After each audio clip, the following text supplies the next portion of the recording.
So on Leadership Highway, I say that we're going to 10x your impact, and here you are going 1 + 1 = 100. And oh yes.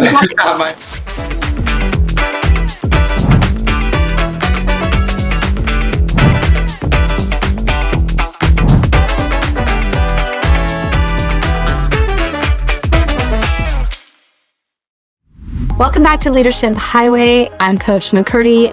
This is your fast track podcast to help you 10x your impact, break barriers, and most importantly, just get out of your own damn way.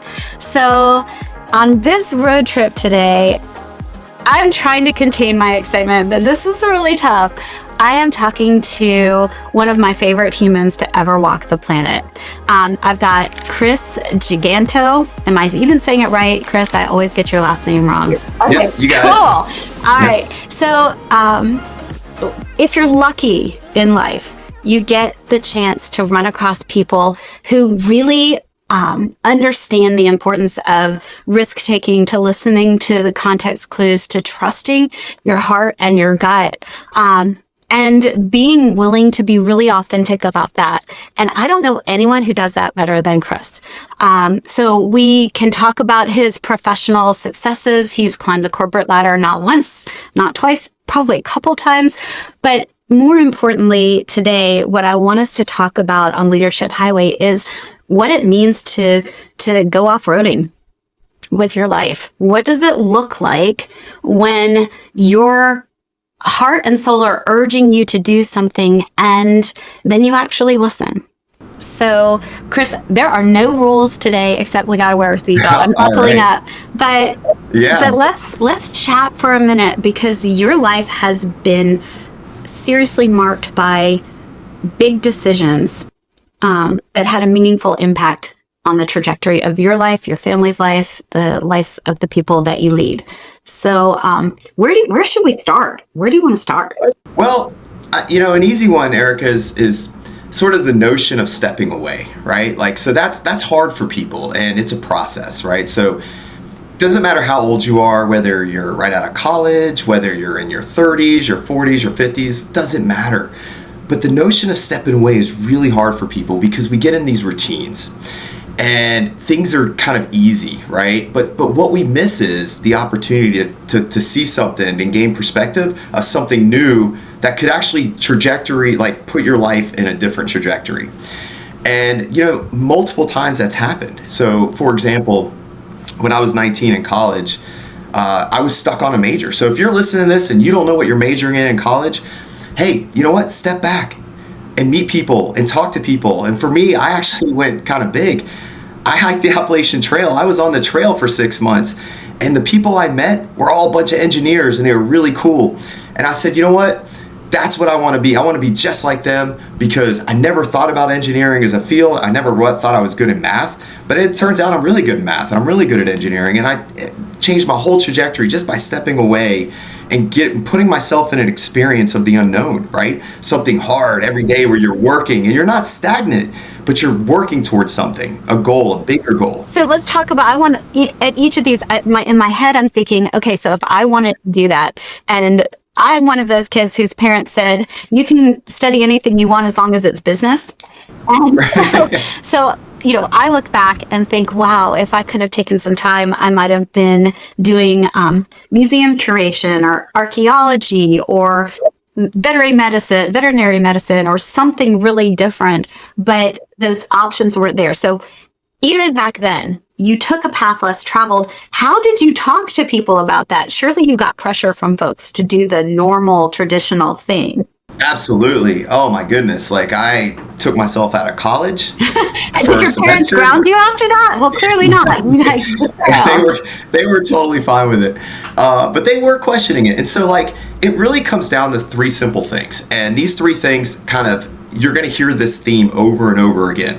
But first of all, you got to set the vision, right? So for when I was 19, and when I did it back when I was 29, and then again when I was 40, the vision is something that it's not like, oh, you get a thought and you're like, okay, I'm going to do that tomorrow. It doesn't work that way.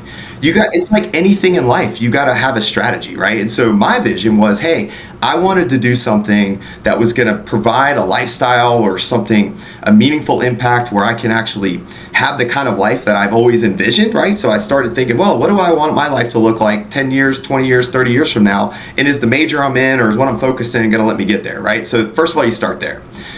And then once you do it, you got to position yourself correctly. So you don't just do this without having the knowledge, the background. Even position yourself from like the perspective of, am I doing the right things? Am I taking the right courses? Am I learning the right stuff? Am I getting the right credentials? So that when I come back, I'm positioned to go do these things, right? So it's not just stop everything, get in your car and drive away, but there's planning involved, right? And you got to make sure that everything, you're not just like, you've done the math, you've done the homework, you've done the stuff, you've put in the hard work, because that's the key component is you got to do the hard work. And then the last thing, and this is the most important, and everyone kind of forgets this, but you got to enjoy the moment. You got to forget about it. You got to forget about what you were trying to solve for, because the thoughts and the new ideas come when you're not expecting them, right? And so for me, I didn't realize I wanted to be an engineer when I was, hiking up Mount Katahdin at the last mountain. It was the hardest climb. It was when I got back and it was like, I did something, I met some people, and it was like 2 years later is when it happened, right? So it wasn't like immediate. So it's not an immediate thing. So that's just one example. When we were 29, we did something very similar, right? 10 years later, right? So it's like this 10-year thing I think I got going on. I don't know. I think it just happened more frequently than like every decade. But it takes work. And I love what you said about enjoying the moment. I don't know anyone who enjoys the moment more than you do. Oh, absolutely. I mean, it is a big part of what drives you, but also I think it's part of what attracts people to you and why people want to be part of whatever journey it is that you're taking next. But that journey is significantly longer than the time you get to sit resting on your laurels because you've achieved that objective. So it would just suck if you didn't have any fun along the way. And then you got to the end and you get 3 minutes of happy. That's a terrible way to look at the world. It's terrible. But Erica, the thing is what people like, you're getting a lot of intrinsic value because think about the stories you tell other people. Think about how you can connect with others. Like all of that has value. And when you're sitting across the table from some executive or someone at your office or someone that you want to connect to, you will find a common thread, right? A common thread somewhere. And, I talk about this. It's like, if you could, like, people already know you have the credentials because you have the job and the title, right? That you've checked all of those boxes. But can you relate to people or people that, you got to go meet and try to get them moving in a direction? Well, you know what? You got to start with the heart, right? You got to start with the heart, and you got to win them over, and you win them over by telling stories and commonalities. That's what I found is like key to a lot of this. Absolutely. I always say you have to be interesting and memorable before someone even it has the chance to know, like, and trust you. Otherwise, you just sort of fade. You're just yet another business person, yet another meeting. Just another business person running a P&L, doing your thing, doing the right? things. And it takes intentionality to recognize when you're having fun, when you're leaning into the things that bring you joy, and when you are doing things that really bring you down. And you can't leave it behind. It always follows you home. It impacts your family. So I remember when I first met you, you had made a mind map of your life. Yeah, you remember that? I think you made me. Actually, you did. And usually someone does something like that, and there's 3 or 4 lines and maybe a couple of high points. And that thing looked like the metro in Paris. There were more nodes and ideas on it than I'd ever seen in my life. But what was cool about it was how many parts of your life you focused on, and then how many you were willing to let go of to focus on the big ones. Oh yeah, that's the big thing is, so one of the things you have to learn, and I'm telling you, this is a life journey, but you hear this all the time, but control what you can. You guys have heard that. And it's so hard to remember to do that. And so like, what can I control? I can control that I show up to work every day. I can control that I got these degrees. I can control this, but you know what I can't control, Erica? I can't control what you're doing. I can't control what you're saying or thinking. And so like, so staying focused on what I can actually affect is so key to that, because otherwise you're just going to be sort of a victim. I don't want to say victim. That's probably the wrong word. No, but you're kind but of a just slave. You're kind of a slave. you're just kind of doing whatever. Yeah. But what's interesting though is that when I was thinking about this podcast, I was thinking, okay, well, what is like a cool lesson that folks need to learn? It doesn't matter how old you are when you listen to this. So like, let's say you're in your 20s, okay? But you got to put it in perspective. So when we did this again, when we were 29, we sat back and like, I was on the trajectory. We're all like in our mid 20s. We're trying to jockey for position. We're trying to get the promotions. We're trying to do the stuff, right? We're trying to climb those ladders. But sometimes what happens is that you forget the fact that you're in your 20s and you retire, in your 60s? If you're lucky these days, right? Yeah, if you're lucky, right? So 40 years, okay? 40 years of work Which is a left. really, really, really long time. God. So what's a year or two? Nothing. It's nothing. It's nothing. But we do tend to catastrophize even small things for the sake of a career that we may not even like. Right. So, and that's kind of like, so when we left when we were 29, my wife and I and our little dog at the time, we went sailing and we traveled to the Bahamas and we sailed for like a year. And when we came back, life was clear. I was like, you know what? I think I'm going to go get my master's. I'm going to go get an MBA. Like, that's what I figured out on that trip. But before I left on that trip, it wasn't even like in the So thought. wait, I want to pause for a second, Chris, because you just dropped something that our listeners may not even realize. You're like, oh, so we decided to go sailing. You didn't just decide to go sailing. Can we just for 1 minute talk about the fact that you had a dream of showing your kids and your family, seeing the world, learning from experience, taking an adventure, and you happen to love boats? Yeah, so that was the second trip. So the first trip was a year. The second trip was 3 years. Oh my gosh! All right, they're all together for me. 3 years living on a boat. Crazy. Yeah. During COVID, right? So both times, I'll kind of put them both together. So both times, very similar. Where going back to the kind of the formula, set a vision. So one of the things my wife and I did early on was we would have strategic planning sessions, and this is important, and a lot of people don't do this, and I'm due for one, right? Like, I'm due for one, and we would do it every year. And so what we did every year was we would go and kind of lock ourselves in a room and say, what do we want to be doing 1, 3, 5, 10 years from now, right? Seemingly simple exercise, but you need to envision like how much money you want to make, how much in savings you want to have. Are you talking about kids or not? So it's forcing the conversations that really affect your life, right?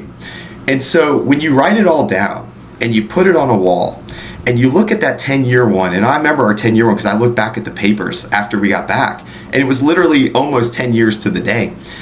It was like, go on a sailing trip. And in order to do that, you got to have X number in savings, you got to have this part of your job, you have to have that. Like, there's things that you have to have done. And so getting back to, that helps you set the vision, right? Positioning yourself effectively. Okay, so have you saved money to be able to do these things? We talked about So fix up the house versus save for a boat, right. All of these kind of decisions. So for me, living on a sailboat, I had to be a diesel mechanic, I had to be a plumber, I had to be an electrician, I had to understand navigation, I had to go take all these classes, okay? So like, I'm not someone who works on engines, but I am now, right? And so this is part of the process, right? And this is it. And so then when you get out there, you're now at ease because if something goes wrong, you're ready for it, right? So if you get caught and your engine dies, you know how to fix it. If you're trying to sail a certain direction, you know how to trim your sails. If you're trying to go through a narrow cut and not run aground, you know how to read your navigation tables, right? All of that stuff. So then when you enjoy the moment, when you bring up, you're in the Bahamas or wherever you go, and you're just like sitting there watching the sunset and you're hanging out with your family on the back of the boat on a deserted island, that's enjoying the moment, right? You're not thinking about what you're going to do when you get back. Don't even worry about that. So how did you talk to your job about taking this time? So the first time, they made it really hard. So when I was 29, they made it really hard. So they said, we don't want you to leave, and we're going to offer you this incentive to stay. And so what I had to kind of come to terms with is like, well, money versus time, okay? So money buys a lot of stuff. Money can't buy you time. It could in a sense, if you have so much of it, you have a lot of free time you don't need to make anymore. But in your 20s, You kind of need money, but you also want time. And so the time was, and so that was the first dichotomy. The second one was when I finally realized, and this is that kind of that fulcrum point where, you know, it takes an event, right? And you don't want to miss the event. And so when my best friend died of cancer, you know, I still trip up from this. You know, we were in Spain and we were hiking the Camino de Santiago, and it's a very spiritual trail. And if you ever have the opportunity to do it, you should absolutely do it, because you will come back with new thoughts and new ideas, stuff you hadn't even thought of when you went there. But that trip right there realized that for someone dying of terminal cancer, there's a future, right? There's a future for him. There's a direction. So why couldn't I have a new direction? He had one, right? He ended up, when he got back, he got married. He got a dog. He ended up living his life. And like, if he can do it, then I can do it. And so that was kind of that impetus to saying, okay, it's time to make a change. You need to go do something, because you're never going to get this time back. And that could have easily have been you, right? Like, it's unfortunate that happened to my best friend, but there's no guarantee that I'm going to get the next 40 years with my family. So then you got to figure out your purpose, right? And so, like, what matters most in your life? And you want to spend those times where, you know, the things that matter most, because that's when you're going to get in the flow. I mean, we've all been there, where you're just thinking like, oh, this is easy. The doors are opening. It's because you're spending time where it matters most. It's where you're supposed to be. And that goes back to the quote around the universe will conspire to make it happen for you. And I firmly believe that. When you get all the dead ends and the wrong turns and all of that, there's a right turn somewhere, and you got to find that right turn, because the right turn aligns to your purpose and to what matters most in life. And so for me, what mattered most was spending time with my family, spending time with my wife, and really developing a solid foundation for their future and our future together. And what's really cool about that, Erica, is that at the end of the day, that makes you a better, well-rounded person. That makes you stronger in your career. It makes you stronger in your personal life. It helps in all aspects of your life, and it makes you, what it makes you feel like you can do anything. It does. Well, right? And I, quite frankly, Chris, you pretty much can do anything. I don't know about that. But it's interesting that you went to your company, you said, I want to do this. Their first reaction was to pay you more money to incent you not to. Yeah, it was like, don't leave, right? We'll pay you more. And I think there's a lot of people out there that might feel like that's something that they couldn't say no to. But it occurs to me, and based on what I know about you, that had you decided to take the money, it might have felt like selling out. Yeah, but what's interesting, Erica, and this is the part that really kind of solidifies why it was the right decision, is every time I came back, I got paid more. Wow. Can we say that again? So you did what you thought you were supposed to do. You followed your gut. You led with vision. You enjoyed the ride. And each time you returned back, financially came out better each time. Every time. That is what it means that the universe will conspire. Absolutely. Because what you're bringing to the table is you're bringing sort of a different perspective, a different view, a different way of thinking, a different way of doing things. And what's really interesting is people want to hear your story, and people want you to tell the story, and you're actually, so it's like a 1 + 1 = 100, right? So I'm telling my coworkers these stories, and I'm telling my friends these stories, and it's inspiring them to take little actions. That's all you're trying to do, is just little actions, because a lot of little actions ends up in a big one. And so I'm thinking, like, that's the value you bring to these to when you do things like this. I'm thinking that I'm shooting too low, Chris. So on Leadership Highway, I say that we're going to 10x your impact, and here you are going 1 + 1 = 100. And oh yes, I might have exaggerated. And by the way, if you are loving what Chris has to share, please like, follow, share, comment on the Leadership Highway podcast. We want to know what you're thinking. We want to hear more about what inspires you. So let's talk about this idea that you take these paths less traveled. And if I remember correctly, you were on a boat during COVID. Yeah, we were actually 50 miles from the southeast tip of Cuba in the most remote part of the Bahamas. There was no food, no water, no fuel, nothing. We were completely self-contained. It was just us and the shark.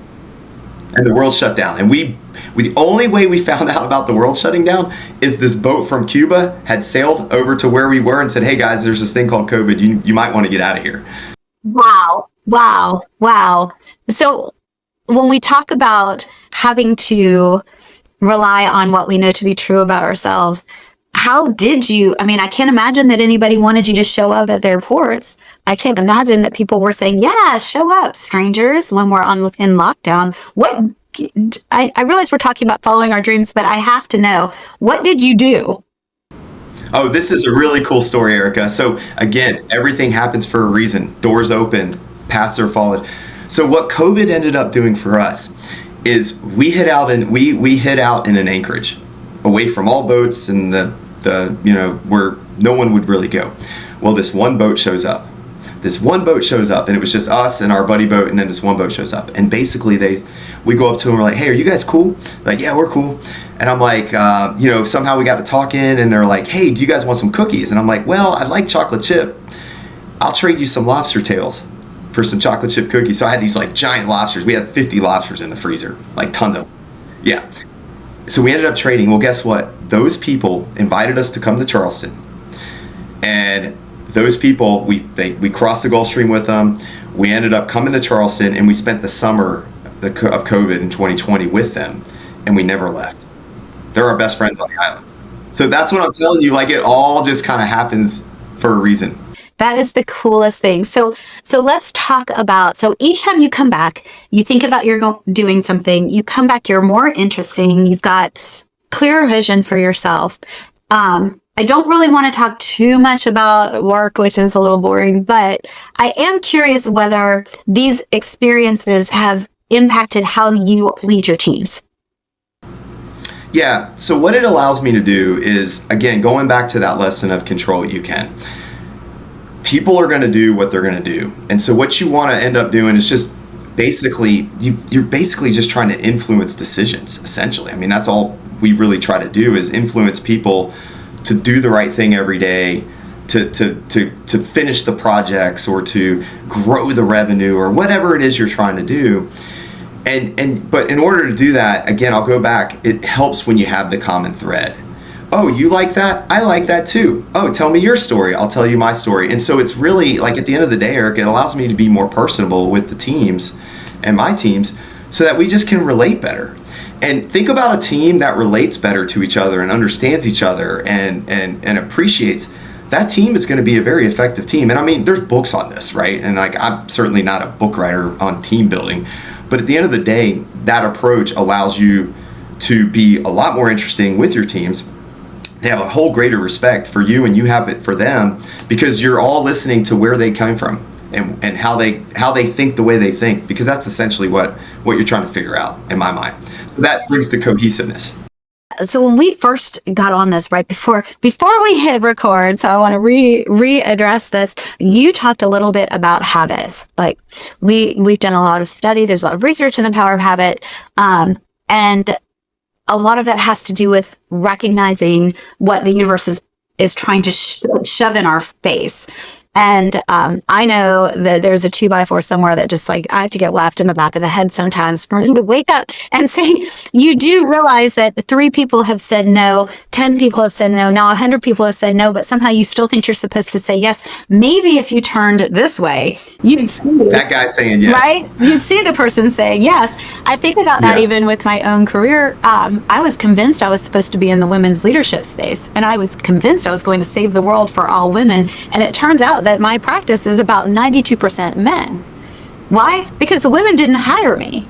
The men did. There you go. Right. They said no. The women said no over and over and over and over and over and over again. And when I finally just shut up and listened and did and recognized what was happening, I realized that I was trying so hard to insert myself in somewhere I didn't belong, that I was ignoring all the people that were begging for me to engage. And it was exciting once I leaned into it, but initially it was a bitter pill to swallow, that there were people that really weren't asking for me and didn't want me and didn't want what I had to offer, even if I knew that I was going to help them. And I had to pause and reassess. And I'm really thankful. My husband was incredible about just stopping and giving me permission to pause and know that we would be okay. And to reset and listen and say, oh my gosh, wait a second. These people actually like me. These people want what I have. These people are asking for more. And when I stopped and I listened and I aligned myself with where people were responding positively, you're right. The money flows, the people flow, the enjoyment, life is so good. It all works out, and it works out better than anything I could have muscled or manufactured. Yeah. I mean, but we're kind of conditioned that when we hear no, we just keep trying and trying and trying. That's how we've been conditioned. Is like, well, no, that's what we think it's supposed to be. And you think you gotta keep going and keep going. But sometimes that's not the case.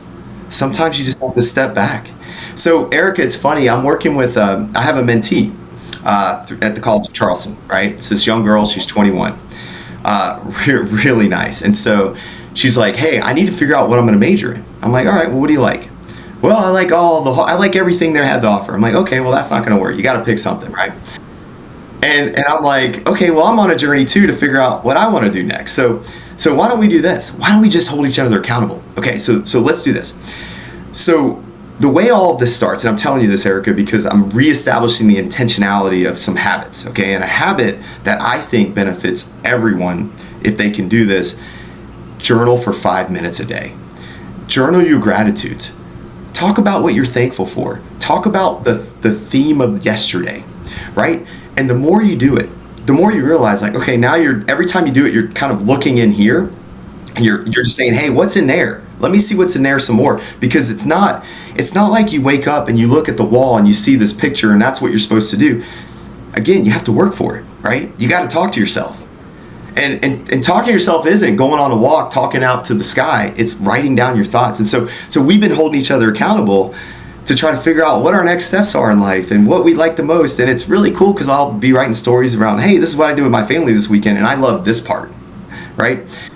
Or I love that part. And so what you're slowly finding is what matters most to you. And when something matters most to you, people are going to go gravitate towards it. It's just human nature. You want more of it because it matters to you. And that's when it becomes easier and you're doing the right stuff. So that's kind of neat. The being intentional. I happen to do it at like 5 in. That's my intentionality. Well, that's a really, really horrible time of the morning usually. Yeah, I know, for a lot of people, so I don't recommend that. I was going to say, I'm still just like praying no one makes a lot of noise at 5 o'clock in the morning. I want one more hour of sleep, but like more power to you. But it's funny because like you hear the things like, I want to live life, I want to live a life well spent, or I want to do what matters most, but there's a lot that you have to unpack there. Well, what matters most, right? How do you know that? How do you figure that out? It doesn't just come to you, and maybe it's not what you're thinking. And so like when we did all these trips, what I realized was, the trip itself mattered a lot, but the time spent with the family mattered more, right? And those are the bonds that you're going to get when you're in your 20s and you do the trip. You're meeting other people. Wow, you're getting all these new ideas from all these people that are a lot older than you that have done the things that you want to do. And they're giving you all the advice, and you're writing it all down, and you're taking all the notes. And at the end of the trip, you look back and say, you know what? I heard this 20 times. Maybe that's something important to me. Maybe I should hear that, right? And other people are sources of this. And that's the beauty of it, is like, Erica, you have so much wealth of information to offer people because you talk to people all day long. So you know what people are thinking. Oh my gosh, people are so damn cool. I really do believe I have the luckiest gig in the world. You might argue with me, but the fact that I get to spend my days talking to people about what matters most to people is really the joy that I get in this. But I love the journaling part. And what I want to pull out of that, and again, for those of you listening, I want you to keep checking. We have road trips like we're taking with Chris today, but we also have pit stops where we're going to unpack some of these ideas that we're talking about today in more detail in little digestible nuggets. So make sure you like, follow, share, and let us know if we've missed updating you on something that we're talking about today. But we don't know what we don't know until we know it. We don't notice what has been in front of us until we take the time to notice it. And at that point, once we put that into a context, whether it is journaling or making a list or doing something that marks those experiences, we can never not know that information that we've learned about ourselves. There's no way to just erase that. Well, I guess we could have a lobotomy or something, but like essentially for most people, there's no way to get that out of our head. And so one of the things that I've started having a lot of my clients do is this idea, yes, we're journaling, but also we're trying to notice in our personal and professional lives, something that maybe we haven't noticed in the same way. The time flew when we were playing with our kids. What was it about that time that made that time fly? And to start to capture that so that we can see what are those rhythms and patterns, and then how we can articulate that in everything we do. We use that as a wall to bounce our ideas and our opportunities up against. And then it's a lot harder to screw up. It's a lot harder to screw up. We've also redefined what messing up is. Erica, people say, well, how do I get started? Right? They're like, well, where do I start? Like, I think I want to go travel to Asia or in like somewhere I've never been, right? And I want to do it for like 3 months. I'm going to time box it here. So how do I start? Well, the beauty of this is that first you've set your vision, you know where, right? You've set the direction. You now, when you position yourself, you're like, okay, I know I'm going to need these things in my suitcase, and I'm going to need these things. I'm going to have all these things. But you're not just packing a bag. You're actually prepping your life, because the things you got to learn, you got to get your financial house in order, right? Money you can't ignore, right? That's paying for your trip. So what did you do to get there? So if you're overspending, then that trip's going to continue to get delayed and delayed and delayed. So you've got to have good financial habits, right? So that's a big thing. Then you've got to be able to like be real with yourself. Like, am I really going to be able to do this? So Erica, I will tell you, my dream was to sail around the world on a boat.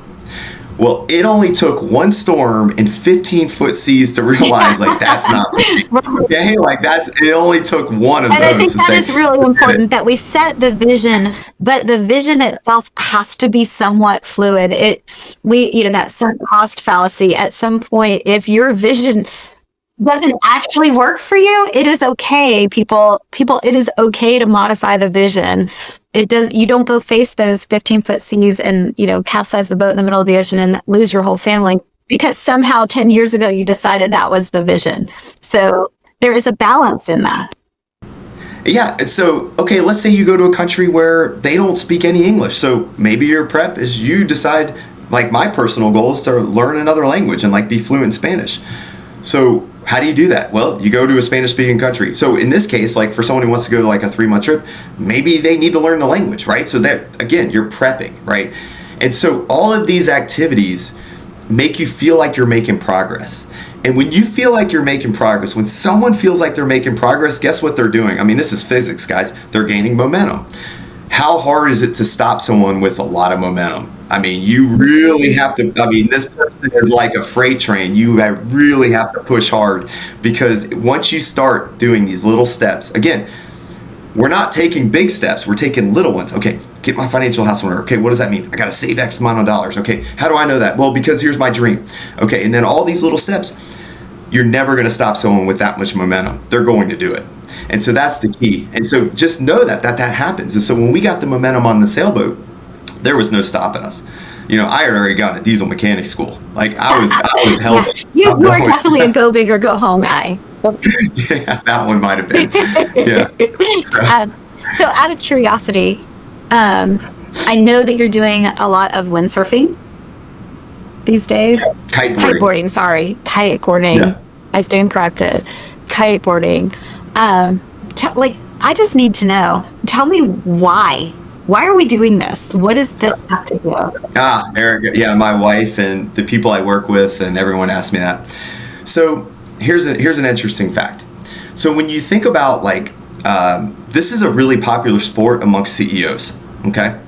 Like the Richard Bransons of the world. Oh yeah, like most of them, a lot of them do it. You don't even realize it. Like Larry Ellison, all these guys.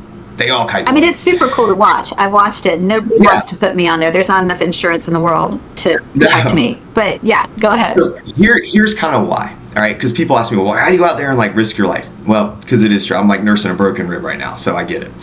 But at the end of the day, think about it.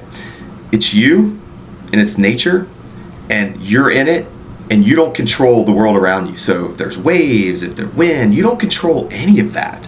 So you're basically operating in an environment that you can't control, okay? I.e. life, right? Like that's very similar, right? So you come up to this big wave. What do? Do you jump over it or do you get clobbered by it? You have a decision to make, right? So you've got to have the skills. Okay, I'm skilled enough to jump over it. Oh, I'm not skilled enough to clobber. I get nailed by it. And then the next time I go out, I'm going to make sure I know how to do it, right? And so this you're always building on it. And so like, that's what CEOs and people who do this say. They're like, every time I go out, I'm against the elements that I can't control, and I'm reacting to my environment every minute I'm out there.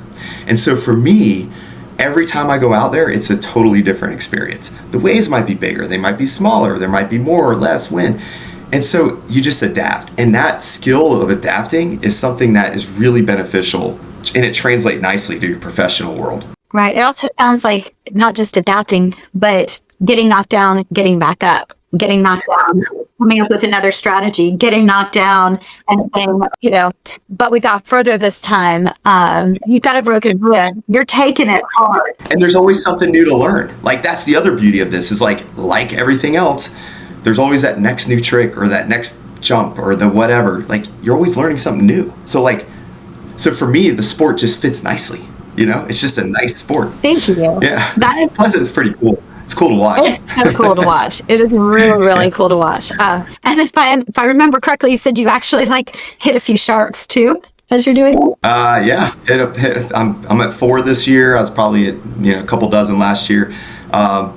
You jump like 30, 40 feet in the air. You're seeing stuff. You got a whole new perspective up there. Right. It's pretty cool. I'm thinking that might be a metaphor about life too, is that, you think that life looks like that wave in front of you, and then you go 40 feet up in the air and you realize that there's a lot more out there.